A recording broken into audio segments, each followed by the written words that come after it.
এক ছোট্ট গ্রামে বাস করত এক গরিব কামার। তার নাম ছিল মাধব। হে ভগবান, কত কষ্ট করি, তবু সংসার চলে না।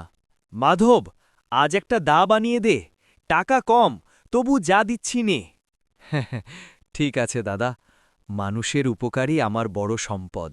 পুরনো মা কালী মন্দির, প্রদীপ জ্বলছে। কাজ শেষে মাধব আসত মা কালীর মন্দিরে। মা, আমি ধন চাই, কাজ নেই। মা, আজ ঘরে এক মুঠো চালও নেই। স্বপ্নে মা কালীর দর্শন।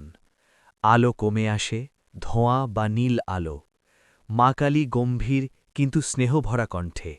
মাধব, ভয় পাস না, কাল ভোরে নদীর ধারে যা, যা পাবি সৎ কাজে লাগাস। মাধব, মা, আমি তোমার আদেশ পালন করব। নদীর ধারে কৃত্রিম পাথর। ভোরে মাধব নদীর ধারে গেল। এটা কি? একটি লোহার বাক্স। বাক্স খুলে দেখে, সোনা, এ যে মা কালীর দান। মানুষ জড়ো হয়েছে। এই সোনা আমার নয়, গ্রামের ক্ষুধার্ত মানুষদের জন্য। তুমি সত্যি মহান মাধব। শেষ দৃশ্য, মা কালীর আশীর্বাদ। মঞ্চে মা কালী আবির্ভূত।